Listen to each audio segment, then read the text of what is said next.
Vous avez sûrement déjà entendu parler d'investissement dans la musique. Vous voyez vos morceaux préférés, les albums que vous écoutez tous les jours, et bien en fait vous pouvez investir dans leurs droits musicaux. On va plonger là-dedans et essayer de comprendre. Bonjour à tous, c'est William, le CEO de Bolero. Aujourd'hui, on va parler de la différence entre Songshares et Catalog Shares, qui sont les deux actifs qui vous permettent d'investir dans la musique. Alors quelle est la différence entre Songshares et Catalog Shares? C'est très simple. Le Songshares est un actif qui vous permet d'investir à l'échelle d'une œuvre ou d'un enregistrement. On va investir ici à l'échelle par exemple d'un morceau ou une piste d'un album. Les Catalog Shares, quant à eux, ce sont des groupes de morceaux. Quand on va travailler avec des éditeurs, des artistes, des producteurs, ils vont venir lister l'ensemble de leur catalogue sur Bolero, et de cette manière-là, à travers les Catalog Shares, vous allez pouvoir investir dans leur groupe de morceaux. Cela permet à la fois de diversifier votre investissement, mais ça permet aussi de s'exposer à la croissance de dizaines ou de centaines de morceaux avec un seul actif. Vous l'aurez compris, que vous investissiez dans des Songshares ou des Catalog Shares, vous allez investir à travers des droits musicaux qu'on appelle droit master ou droit publishing. Un Songshares, il sera toujours soit master, soit publishing.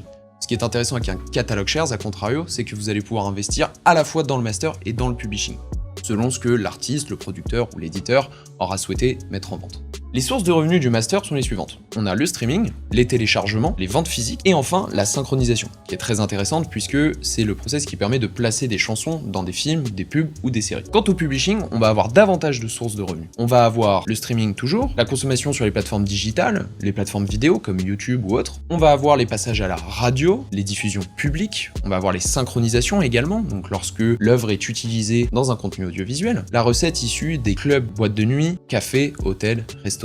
Les deux types d'actifs musicaux offrent des avantages distants. Le Songshare offre une manière d'investir de manière plus concentrée, donc on va vraiment se concentrer sur un morceau en particulier et de ce fait-là percevoir les revenus de ce morceau en particulier, tandis que le Catalog Share, lui, il permet de se diversifier. Donc on va venir s'exposer à l'ensemble des morceaux qui sont contenus dans un catalogue et donc venir diversifier à la fois ses sources de revenus, mais aussi lisser son risque. Prenons un exemple concret. Sur Bolero, vous pouvez investir dans l'œuvre Pookie, interprétée par Aya Nakamura. Un hit, un classique, que tout le monde aimerait avoir dans son portfolio musical. Vous avez deux manières de le faire. Soit vous investissez dans le Songshare de Pookie, et dans ce cas-là, votre investissement va être concentré sur l'œuvre Pookie, ou bien, si vous avez une approche un peu plus diversifiée, vous pouvez investir dans le catalogue de Lowood Publishing, qui lui contient évidemment sous-jacent l'œuvre. Donc, pour choisir entre Songshare et Catalog Share, tout dépend de votre profil. Est-ce que vous avez un flair musical qui va vous permettre de trouver le Songshare dans lequel il faut investir?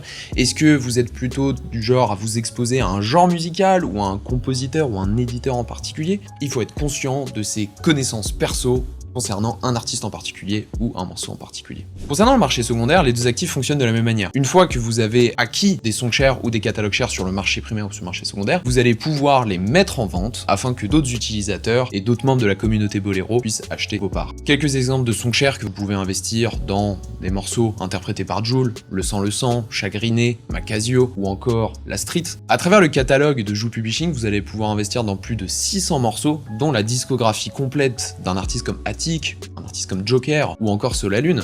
Et dans le catalogue de Lomotif Limited, vous allez pouvoir investir dans des œuvres de plus de 150 artistes, il y a plus de 400 morceaux, des disques d'or, des disques de platine, des disques de diamant, d'artistes reconnus comme Jul, Gazo, Booba, Damso ou encore Shai et Meryl. J'espère que grâce à cette vidéo, vous comprenez mieux les différences et les distinctions à faire entre les Songshares et les Catalog Shares. Pour résumer, ces deux actifs ont leurs propres avantages et sont extrêmement intéressants pour se constituer son portfolio musical. À vous de faire vos choix. Il y a déjà plus de 1200 morceaux listés sur Bolero à travers lesquels vous pouvez investir, que ce soit dans des catalogues ou dans des Songshares. N'hésitez pas à mettre un like sur la vidéo et à vous abonner à la chaîne. Et je vous encourage à aller voir la prochaine vidéo qui va venir détailler la différence entre droit master et droit publishing.